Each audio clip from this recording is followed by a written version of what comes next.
Hola, ¿qué tal? Bienvenidos una vez más a la cripta de Proyecto Terror. Hoy nos asomamos para invitaros de nuevo a nuestra biblioteca, porque queremos recomendaros un libro, un volumen que si bien ya, pues tiene igual 2 o 3 años, no por ello deja de tener pues su gran interés. Y os voy a descubrir el título ahora mismo. Es El Panteón del Gótico Español, de editorial Qualia. Bueno, pues queremos ofreceros hoy aquí en la Biblioteca de la Cripta, a través de nuestro canal de YouTube, la entrevista que realizamos en su día al propio editor de Qualia, a Eduardo Hidalgo. Compartimos micrófonos en la cripta radiofónica de Proyecto Terror, charlando acerca de este estupendo volumen que, reitero lo dicho, queremos recomendaros. Además, aparte de la propia entrevista, vais a poder disfrutar de algún que otro audiorelato, para que se os vayan poniendo los colmillos largos si aún no conocéis las historias que albergan estas maravillosas páginas. Os dejo con El Panteón del Gótico Español.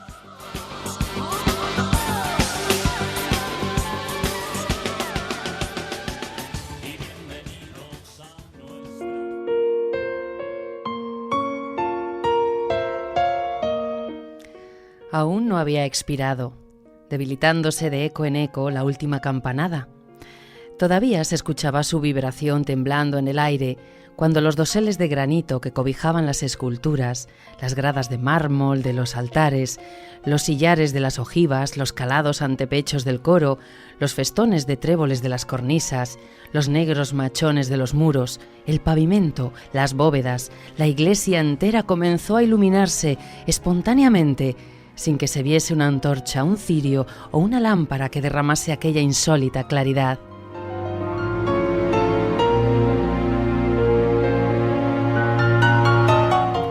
Parecía como un esqueleto de cuyos huesos amarillos se desprende ese gas fosfórico que brilla y humea en la oscuridad como una luz azulada, inquieta y medrosa. Todo pareció animarse, pero con ese movimiento galvánico que imprime a la muerte contracciones que parodian la vida, movimiento instantáneo, más horrible aún que la inercia del cadáver que agita con su desconocida fuerza. Las piedras se reunieron a piedras. El ara, cuyos rotos fragmentos se veían antes esparcidos sin orden, se levantó intacta como si acabase de dar en ella su último golpe de cincel el artífice, y al par del ara se levantaron las derribadas capillas, los rotos capiteles y las destrozadas e inmensas series de arcos que, cruzándose y enlazándose caprichosamente entre sí, formaron con sus columnas un laberinto de pórfido.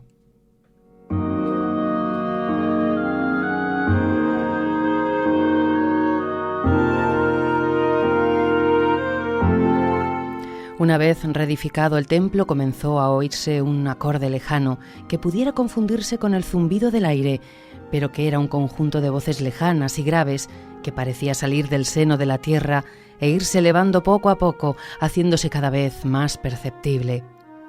El osado peregrino comenzaba a tener miedo, pero con su miedo luchaba aún su fanatismo por todo lo desusado y maravilloso, y alentado por él dejó la tumba sobre que reposaba. Se inclinó al borde del abismo por entre cuyas rocas saltaba el torrente, despeñándose con un trueno incesante y espantoso, y sus cabellos se erizaron de horror.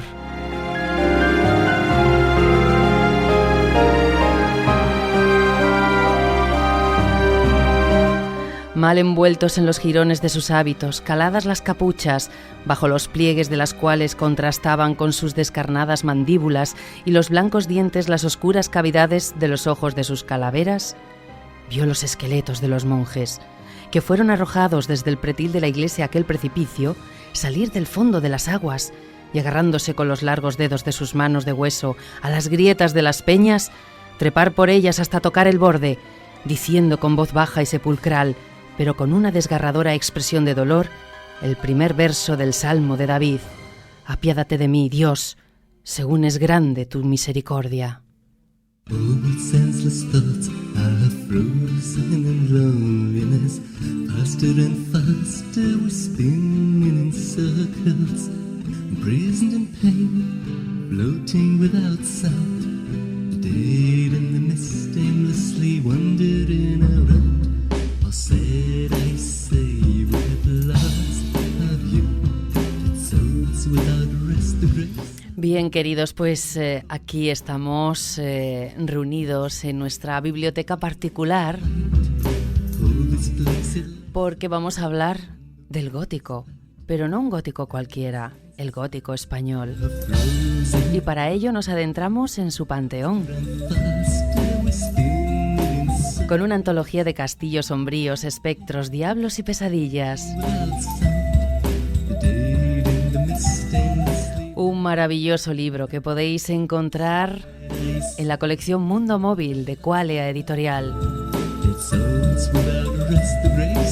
Y está esta noche con nosotros compartiendo mesa camilla Eduardo Hidalgo de Qualia Editorial. Muy buenas noches, Eduardo. Muy buenas noches, Patricia. Buenas noches a todos y muchas gracias por la invitación. Bueno, pues nosotros encantados de recibirte en nuestro gabinete particular, porque vamos a disfrutar, yo creo que de una sesión estupenda. Y eso que no vamos a hacer espiritismo ni nada por el estilo, pero quizá invoquemos algún que otro espíritu así de pasada, ¿verdad? Por lo menos literario. Claro que sí. El panteón del gótico español. Repito, es que insisto porque desde luego hay mucha calidad y mucho gusto en estos relatos que habéis escogido para este nuevo volumen de la colección Mundo Móvil de Qualia Editorial. El panteón del gótico español, porque en España sí hay gótico, pero antes de meternos en estos submundos, ¿qué te parece si, pues echamos un poquito la vista atrás y nos situamos, nos metemos en ambiente? Muy bien, Patricia, pues me parece perfecto. Vamos a ver, el género gótico es un género que surge en Inglaterra a mediados del siglo XVIII. Es un movimiento que surgió sobre todo como una respuesta al movimiento de la Ilustración, un movimiento contestatario que de alguna manera se oponía o se opuso a esa idea de la razón de intentar explicar el mundo solamente a través del orden, de la lógica, del conocimiento verdadero y científico, y se suponía que eso le llevaría la felicidad al hombre. Para la razón, absolutamente todo lo que existe es todo lo que se ve. Uh-huh. Contra este paradigma, contra este movimiento, surge realmente la iniciativa de escritores y escritoras ingleses, luego lógicamente se extendería por toda Europa, que de alguna manera intentaron trasladar un cambio de paradigma, ¿no? Sí. La razón ya no tenía por qué estar ahí, había que explorar otros límites. ¿Cuáles eran esos límites? Los que estaban casi en las fronteras de la percepción.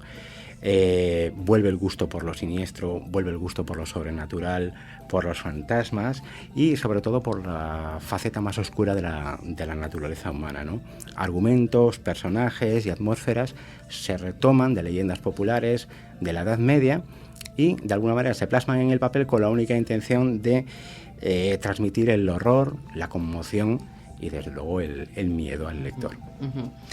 Pues ya lo sabéis, queridos, son ambientes en los que nosotros pues disfrutamos enormemente y de ello vamos a hablar esta noche.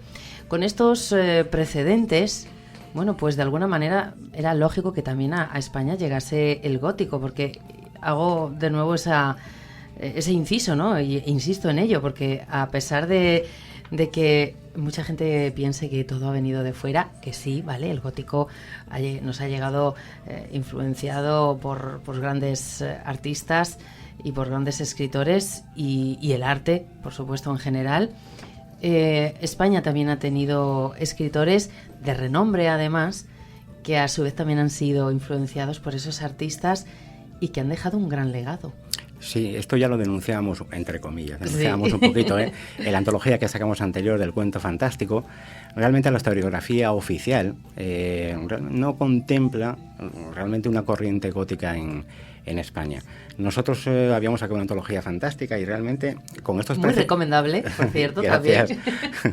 Y cuando quisimos de alguna manera meternos en un libro que realmente no se hubiera hecho nunca en España, como es una recopilación de relatos góticos, teníamos miedo en un principio de no encontrar realmente lo suficientes como para poder plasmarlo en una antología, ¿no?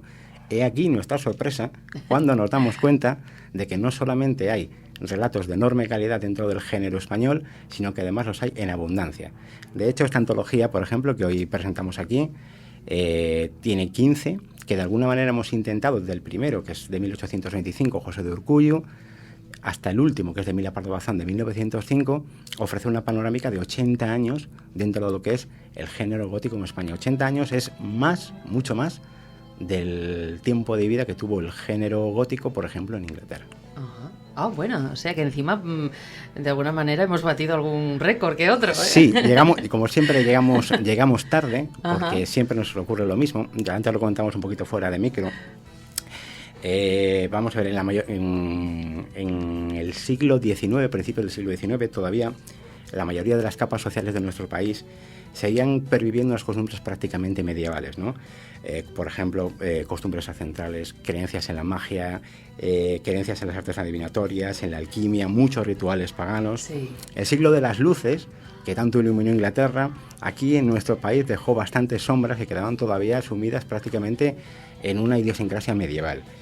Entonces, claro, lo vemos fuera. Si realmente no habría un rechazo a lo sobrenatural en la cultura y en las personas cotidianas, realmente el movimiento gótico no podía funcionar como un producto literario y estético, digámoslo así, de contracultura. Poco a poco se fueron, de alguna manera, flexibilizando las rígidas normas que había morales y religiosas en España. Poco a poco la corriente fue penetrando y, curiosamente, hablamos de que justamente cuando se produce el cierre del gótico en Inglaterra, aquí en España es cuando se produce el boom a través de José de Urkullu, que era un español que había ido a Francia, se había empapado un poquito de toda la corriente francesa y vino aquí que parecía, le trataban como si fuera un loco, ¿sabes? Pero luego, una vez introducidos todos estos nuevos modelos literarios o temas literarios, se encontraron con un éxito de público descomunal, sobre todo de la mujer burguesa.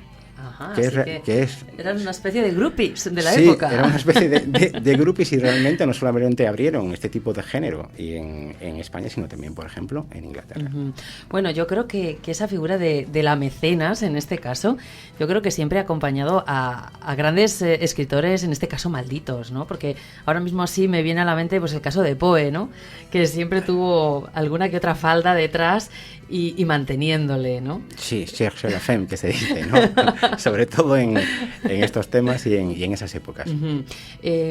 Esto que nos estás comentando ahora mismo me trae también a la mente otro tema que hemos hablado fuera de micro y que a ti te gustaría hacer una especie de analogía con otro movimiento mucho más reciente que sí. A priori pues quizá nos parezca algo que no tiene nada de relación, pero tú sí que vas a enlazar esos dos movimientos un poco subversivos o contraculturales. Bueno, vamos a intentarlo por lo menos. Venga. ¿No?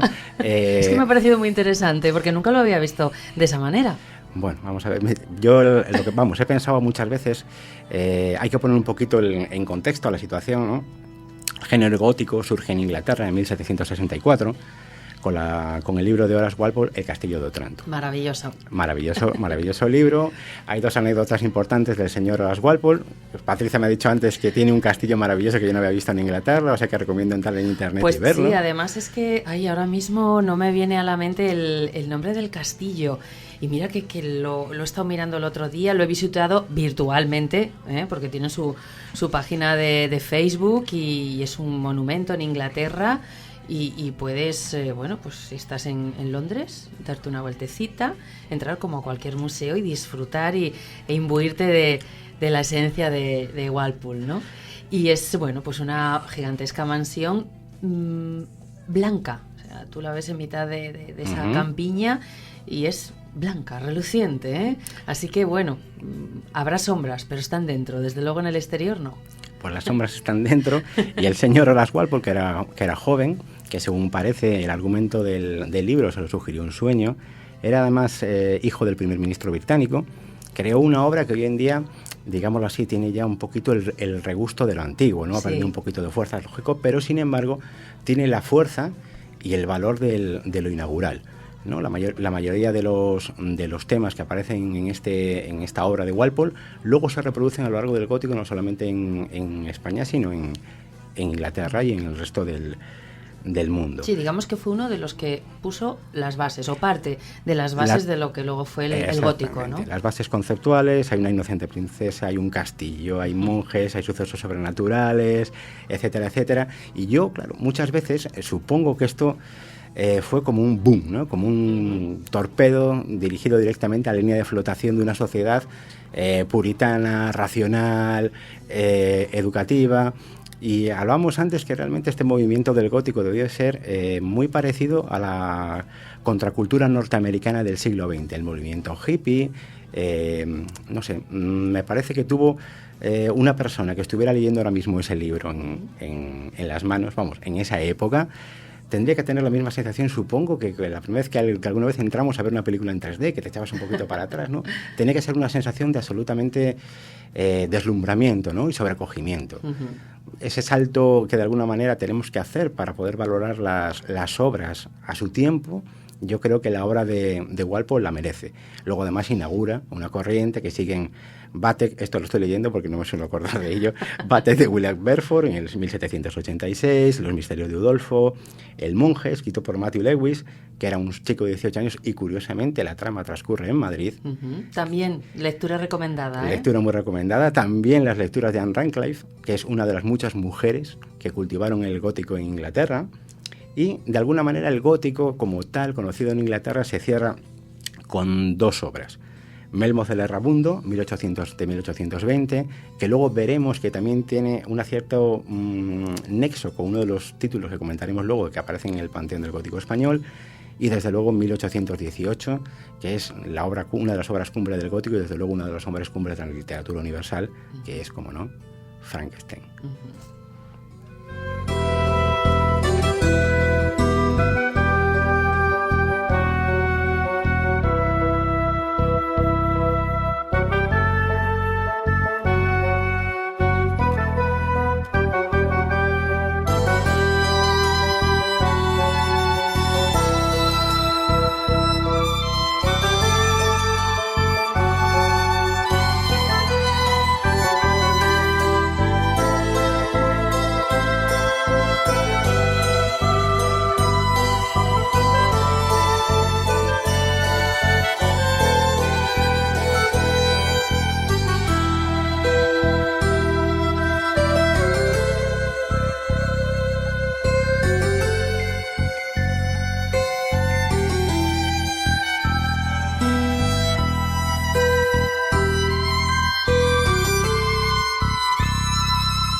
Entremos de lleno en nuestro cuento.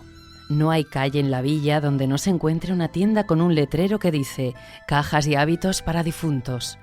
Podemos referir nuestro cuento a cada una de esas tiendas y nuestro personaje puede ser cada uno de los que explotan la industria funeraria. Penetremos en el taller. Un hombre robusto y fornido, que debe ser el dueño del establecimiento, se ocupa en clavar unas tablas largas y estrechas de un extremo. Su mano no descansa un momento. Su rostro está pálido, sin duda porque aquel trabajo le induce a tristes meditaciones. Su voz, trémula por el afán de concluir tareas interminables, interpela bruscamente a los oficiales que en torno suyo le prestan ardorosa colaboración. Dos muchachas bien parecidas se entretienen sentadas en el suelo en cortar grandes pedazos de tela negra, ya de terciopelo, de raso o de percal.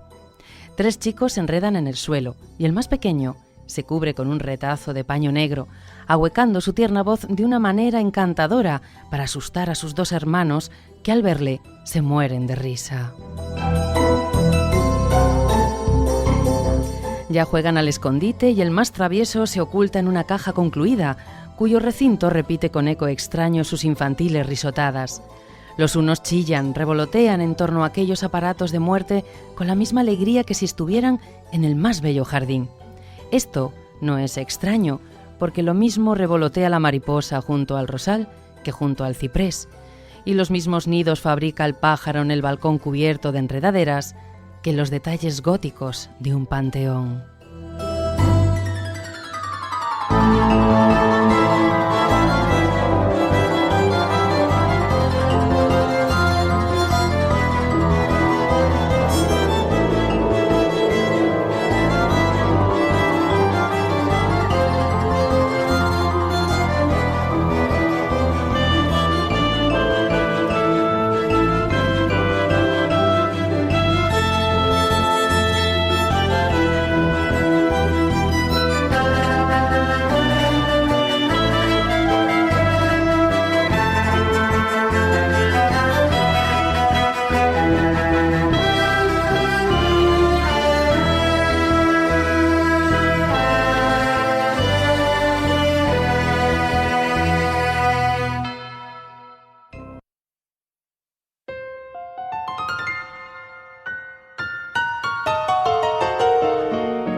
aquí seguimos en nuestra cripta particular, en la biblioteca de la cripta, con Eduardo Hidalgo de Qualia Editorial, para hablar de este magnífico volumen que es el Panteón del Gótico Español. Eduardo, hablamos de los elementos puramente góticos, los elementos, las bases del gótico. Sí, porque además estábamos comentando que de alguna manera, digámoslo así, que la temática que aparece dentro del libro es exactamente la misma que la temática gótica, así que de alguna manera para todos aquellos oyentes que todavía no lo sepan y les pueda interesar, hacemos un repaso muy breve, simplemente ilustrativo. Sí, recordatorio, claro que recordatorio, sí. Y tal, pues ¿qué nos podemos encontrar en este panteón del gótico? Bueno, pues podemos encontrar gritos espeluznantes, bosques tenebrosos, castillos medievales con sus respectivos sótanos, criptas y pasadizos poblados de fantasmas, ruidos nocturnos, nieblas, esqueletos, cementerios bañados por la luz de la luna. Todo eso de alguna manera es el paisaje que el género gótico vende desde su, entre comillas, desde su primer libro, que es El Castillo de Otranto. Luego, ¿qué hay detrás? Detrás hay una parafernalia de seres que también esperan. ¿Quiénes son? Fantasmas, espectros, almas en pena, aparecidos que vienen después de la muerte. Generalmente el tema de los fantasmas es muy recurrente en la historia de la literatura fantástica española y siempre provocan terror, ¿no? Todo aquello que viene del más allá, de alguna manera, o para bien o para mal, siempre produce un cierto escalofrío, ¿no? En la médula espinal. Sí, se erizan los vellos. Los vellos, ¿no? Pues en este caso el fantasma típico español que aparece aquí, también aparece en el gótico, es el típico fantasma que cumple dos funciones. O es el fantasma vengador, o es el fantasma que viene a ayudar a un familiar. O sea, no se anda con medias tintas, por lo que veo. No, viene como un torpedo. Sí, bien definido, vaya. Exactamente. ¿Qué más hay? Hombres lobo, etcétera, etcétera. Y luego una parte muy importante también son los personajes principales. El personaje principal del gótico es un personaje atormentado, solo, con una angustia vital. Generalmente suelen ser princesas que están obligadas o bien a perder su virginidad de modo honroso o bien a ser sometidas a algún tipo de acto no demasiado no moralmente correcto, pero que sin embargo tienen que acatar por algún tipo de chantaje o por el tipo de situación. Así que digamos que en muchas ocasiones en las historias dentro del gótico, de la literatura gótica, lo que mueve toda la acción es una damisela en apuros. En muchas de las ocasiones sí lo es. Sí lo es, y además es que es lógico, ¿no? Incluso muchas mujeres, de alguna manera, que escribieron novela gótica, reivindicaron ese papel como una denuncia sobre la situación social que tenía la mujer en esa época. Pues me parece muy interesante esta reflexión, porque a pesar de que en muchas ocasiones sean damiselas en apuros, o damas de alta alcurnia en apuros, no siempre son mujeres débiles, sino que son mujeres que también pues hacen frente, ¿no? a esos problemas que surgen, ¿no? A esas vicisitudes negativas. En muchas ocasiones son mujeres también de armas tomar, ¿eh? En el principio del gótico aparece la típica damisela, pero luego según va evolucionando, la mujer toma un papel tan relevante como lógicamente toma la sociedad, que es cada vez más importante. Que a veces también pueden ser un poquito vengativas. También las hay. Luego hablaremos de uno de los cuentos de una así. Bueno, hemos de decir, antes de continuar, que estamos ambientados de alguna manera con una banda sonora especial. Aparte de Sopor Eternus, pues tenemos de fondo ahora mismo una partitura maravillosa que se titula De difuntos y sueños fatuos, que está compuesta por un gran músico, además de aquí de la Tierruca, como es Iván Castañeda. Muchas gracias, Iván, por el detalle de dejarnos utilizar tu música Muchísimas gracias. Para este programa. Claro que sí, paisano. Amigo, luego ya nos tomaremos unas cañas fuera, ¿eh? Pues claro que sí, le damos las gracias por también crear ambiente esta noche en la cripta. Bueno, pues nos habíamos quedado con esas damas a veces un poco lánguidas, un poco frágiles, otras veces fuertes, vengativas, de armas tomar, que también forman parte de la literatura gótica. Estupendo, pues mira, luego ya si te parece, lo que hacemos es, vamos entrando un poquito en lo que es el contenido del libro. El Panteón del Gótico Español. Ya hemos dicho que es una antología donde se dan cita pues todos estos ingredientes a los que tú has aludido: castillos sombríos, espectros, diablos y pesadillas, y mucho más, Pues sí, queridos. Como bien dices, el propio título del libro ya es una declaración de intenciones, o como quieras llamarlo, una carta de presentación sincera de lo que el lector se va a encontrar dentro de sus páginas. ¿Qué se va a encontrar? Bueno, pues se va a encontrar 15 relatos, de alguna manera, que conforman una panorámica completa, cuasi completa, de lo que es el gótico en España. ¿Con qué empieza? Decíamos antes, pues mira, el primer capítulo es Padre Envidia, Testigo Muerte, de José de Urcullo, publicado en 1925, y termina con Eximente, Emilia Pardo Bazán, la gran dama negra de la literatura fantástica española. Entre todo esto, también podemos ir viendo dentro de lo que es el libro una evolución del gótico, desde sus inicios, digamos así, más encorsetados o más acartonados, hasta realmente prácticamente un gótico que linda ya con la tradición de Poe, más psicológico, como es el de Emilia Pardo Bazán. Me llama la atención que entre todos estos autores que encontramos en el panteón del gótico español, hay alguno que para nada a priori pues acercaríamos a este tipo de literatura, como es Benito Pérez Galdós, por ejemplo. Ese es uno también, como hablábamos antes, uno de los falsos mitos de la historiografía oficial, ¿no?, que nos hacen ver como que realmente no hubo realmente ningún género fantástico ni un género gótico. Pero si realmente echamos la vista atrás, veremos que autores, como ahora miraremos, tú has hablado de Vicente Blasco, de Benito Pérez Galdós. Eso es, sí. Pero también veremos que Emilia Pardo Bazán, Vicente Blasco Ibáñez, Pedro Antonio de Alarcón, o podemos citar también, por ejemplo, el clásico Gustavo Adolfo Bécquer. Todos esos son escritores realmente que tienen un corte o una fama realista en el inconsciente colectivo y que se acercaron, si no en una, en varias ocasiones al género. Ajá. Bueno, pues nosotros, ya lo habéis oído antes, nos hemos hecho eco de pequeños fragmentos de este libro. El primero que hemos leído ha sido El Miserere de Bécquer, de Gustavo Adolfo Bécquer, que yo creo que es un clásico en estas lides, ¿no? Y luego hemos reproducido un cachito de Una industria que vive de la muerte, de Benito Pérez Galdós. Y luego terminaremos con otro fragmento. Pero no cabe duda que hay mucha historia dentro del panteón del gótico español. Tú nos has hablado de 15 relatos y comentabas también que cuando os propusisteis desde Qualia Editorial crear un volumen de esta categoría, de este estilo, a priori os asaltó la duda de ¿tendremos suficiente material?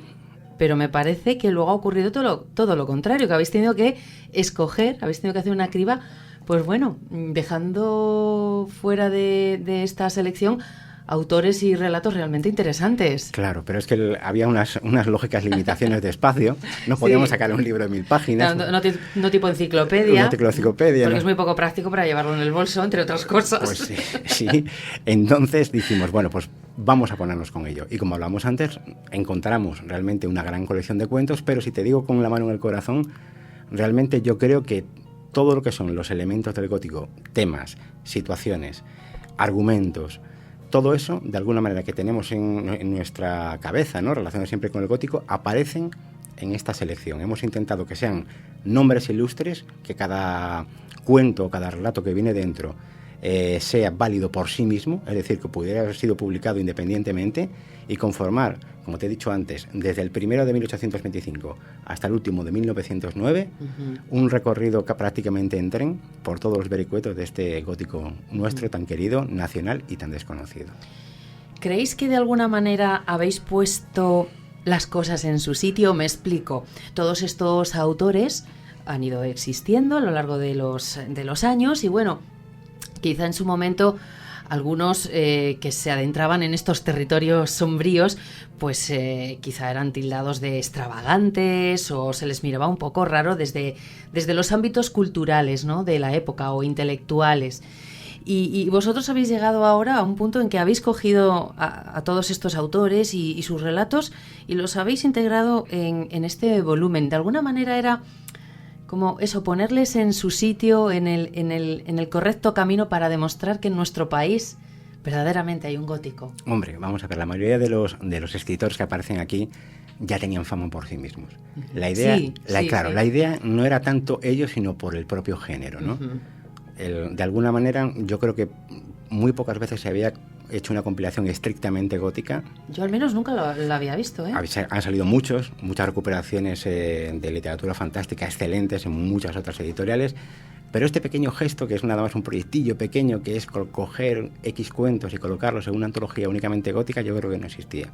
¿Esto al final va a cambiar el mundo? Lamentablemente no, pero de alguna manera sí va a contribuir, esperemos, a todo aquel lector que se acerque a ver que realmente hubo un gótico en España, un gótico brillante, que no tenía absolutamente nada que envidiar a otros góticos, desde luego con nuestras características propias, lógicamente, porque, por ejemplo, tenemos paisajes en este libro de la Alhambra, medievales, pues tenemos un montón de temas y situaciones muy concretas de la España de su tiempo que lógicamente no aparecen en otras antologías, pero que forman parte de nuestro patrimonio. Y nuestro género yo creo que gozó de muy buena salud, y esto de alguna manera es plasmar un reflejo de una época que realmente existió, pese a que mucha gente opine lo contrario.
Era esta matrona hermosa todavía a los 30 años de edad, y los atavíos deslumbradores de una mundana magnificencia veíanse bárbaramente desgarrados sobre sus sienes y en derredor de su cintura. Los pies los traía descalzos, las manos las retorcía y le crujían, caíanle enmarañados los cabellos y se los apartaba con cólera del rostro para más bien hartarse de la insaciable mirada que acá y allá repartía sobre la multitud de niños que allí estaban.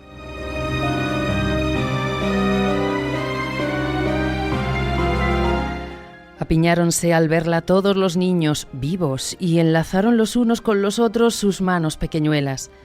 La dolorida matrona entonces fijó sobre ellos de hito en hito la vista, y toda la sangre se heló dentro de mis venas al advertir que aquella mujer hermosa era de una sublimidad horrible, porque no tenía ojos, sino que en las cuencas le relumbraban 2 carbones encendidos.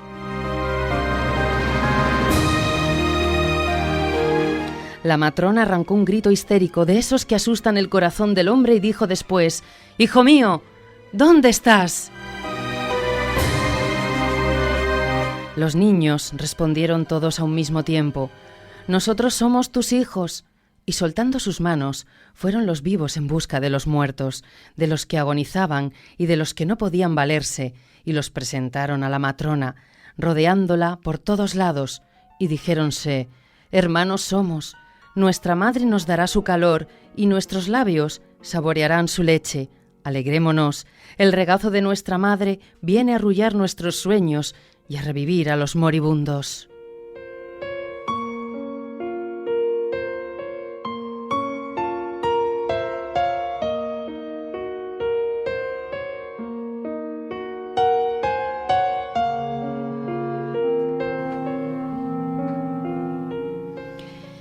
Bien, este ha sido otro fragmento del Panteón del Gótico Español, corresponde al relato Los niños expósitos de Antonio Rosolano.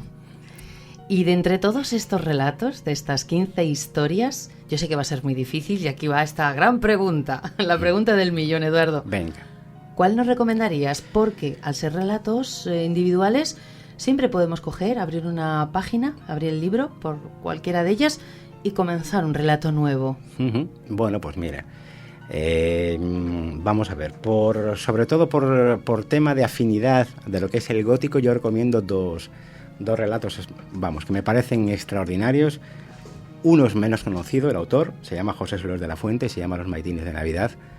El otro es El Miserere, del príncipe negro de las letras españolas, Gustavo Adolfo Bécquer. Desde luego, el de Bécquer es uno de los más brillantes cuentos de la literatura fantástica española y, desde luego, también de los mejores europeos. ¿Qué es lo que tienen estos dos cuentos en común? Atmósferas asfixiantes de los monasterios medievales, espectros, músicos y realmente el placer de leer a dos grandes autores que no van a defraudar absolutamente a nadie. También recomendaría el cuento que has leído tú antes, de Vicente Blasco Ibáñez. Ay, disculpa, estoy obsesionado con este hombre. Yo creo que lo próximo que vais a sacar va a ser de él, ¿eh? Sí. Lo tienes ahí en el subconsciente. De Benito Pérez Galdós, Sí. que es una industria que vive de la muerte. Realmente yo creo, dentro de lo que estuvimos estudiando, el único cuento del escritor español que realmente se adentra en este género. Las dos primeras páginas son una absoluta maravilla y el resto es realmente un género gótico muy particular, muy español y con un final que tiene sorpresa además. Y hay que estar muy pendiente porque hay un guiño al final que es como la típica película que si no te fijas no te enteras, pues ocurre exactamente lo mismo. Y luego, pues Emilio Pardo Bazán, desde luego eximente. Van a ver los lectores que este ya es un gótico, como decíamos antes, mucho más evolucionado. Es un gótico ya que linda un poco con el terror psicológico, pero es un cuento que hace homenaje al Orla de Guy de Maupassant. Es un cuento realmente sobrecogedor, cierra la antología realmente estupendamente y de alguna manera mis 4 recomendaciones, los 4 que yo leería de este libro.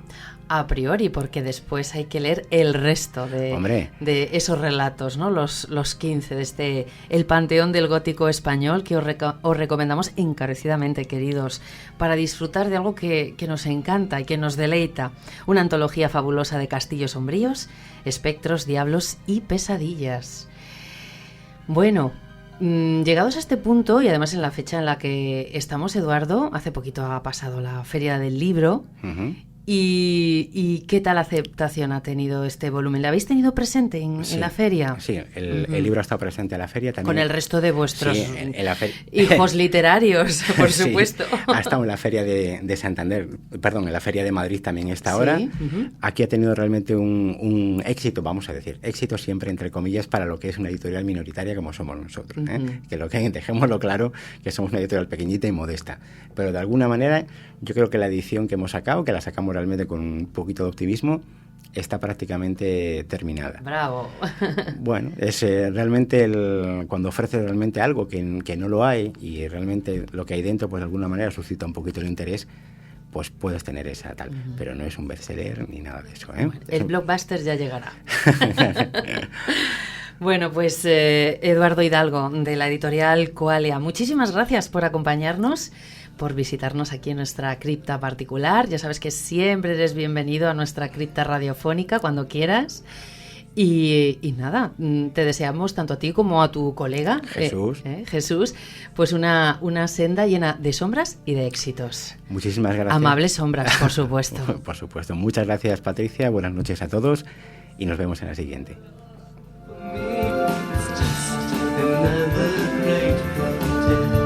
So please let me enter and stay.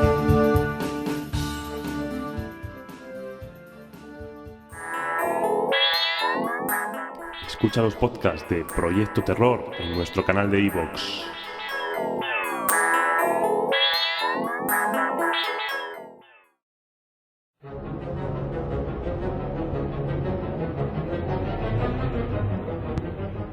Lo que puede la ciencia, de Álvaro Gil Sanz, incluido en el volumen El Panteón del Gótico Español, de Coalia Editorial.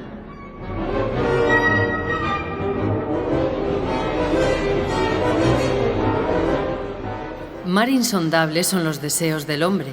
Su alma, creada por el soplo del Altísimo, encarcelada como a pesar suyo en el cuerpo, forcejea por lanzarse fuera de aquella estrecha vivienda y poder contemplar la esencia de las cosas sin que tengan que pasar por el turbio y falaz prisma de los sentidos. Su afán de saber no tiene límites, no teme traspasar la valla que cierra el terreno vedado. Y en el desvanecimiento de su orgullo no hay misterios que respeten la divina ni en la humana naturaleza. ¡Ay! ¡Qué pronto ha recibido el castigo de esa pasión inmoderada, la ciencia, ha despedazado al hombre y ha marchitado su corazón con el amargo riego de la incredulidad o de la duda. En uno de los siglos que podemos llamar la infancia de la Europa moderna, época que se distingue por una supersticiosa curiosidad, época que en el día se halla cubierta de espesa niebla a cuyo través los objetos reciben a nuestros ojos formas gigantescas, vivía abstraído del mundo y encerrado en sus meditaciones un sabio de esos que las modernas leyendas suelen pintarnos más relacionados con agentes invisibles que con humanas criaturas. Con insaciable ardor había devorado todos los ramos del saber sin que llenar pudiese aquel vacío que desgarraba su alma y que los estudios iban, por el contrario, ensanchando cada día. ¿Cuántas veces al contemplar la carrera de los astros, antorchas brillantes de la creación, encendidas por la sola palabra de Dios, se entregaba a una desesperación sombría, no pudiendo comprender su origen ni adivinar siquiera una pequeña parte de los secretos que encierran? Cediendo a veces a los impulsos de la fe y al convencimiento del corazón, leía el nombre de Dios escrito en la brillante página del firmamento, y otras, la razón rebelde y presuntuosa le preguntaba quién era y dónde residía el hacedor del mundo. Descarriado al fin su entendimiento, tomó el empeño de parodiar el poder de Dios y, cual otro Prometeo, quiso arrancar al cielo el fuego de la vida. Empero no trató él de dar animación al mármol, quiso crear al hombre formándole primero un cuerpo de miembros robados a otros. Escogiólos, pues, cual convenía a sus intentos de producir una obra maestra, y ayudado sin duda de algún poder mágico, logró al fin encadenarlos de manera que constituyesen un hombre. Pero no era aquello en realidad un hombre, era un cuerpo inerte, privado de vida, y no ocupado por el alma, oculta y desconocida directora de la humana máquina. Nada, pues, había hecho la ciencia. Dondequiera que se revolvía, encontraba aquellos términos que servían de insuperable dique al tempestuoso mar de sus deseos. Allí debiera detenerse, pero el sabio se obstinaba en luchar contra su pequeñez, y en vano algunas veces resonaba en el interior de su alma una voz que le advertía la inutilidad de su faena y el triste galardón que le aguardaba. Encerrado continuamente en su laboratorio, se le arrugaba la frente, se le desjugaba el corazón y se le consumía la resistencia. Un día, por fin, que con el rostro apoyado sobre las manos contemplaba su obra, evocando sobre ella el poder que da la vida, sintió pasar ante su vista una pavorosa escena.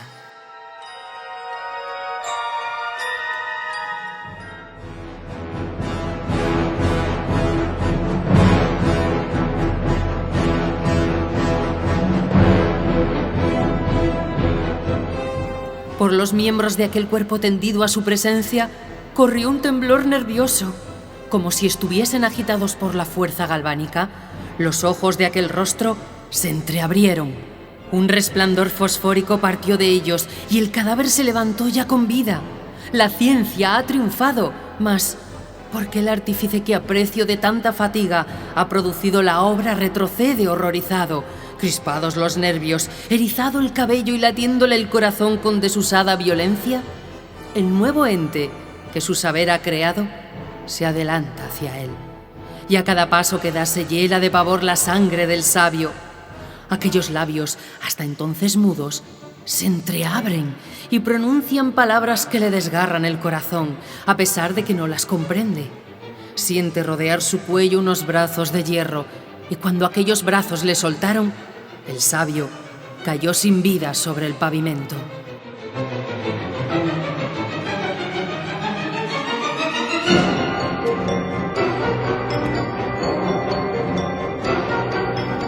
No sabemos qué hizo después aquel monstruoso engendro. Cuéntase, sin embargo, que salió a correr la tierra, castigando los proyectos insensatos del saber humano con la duda y la incredulidad que matan el corazón.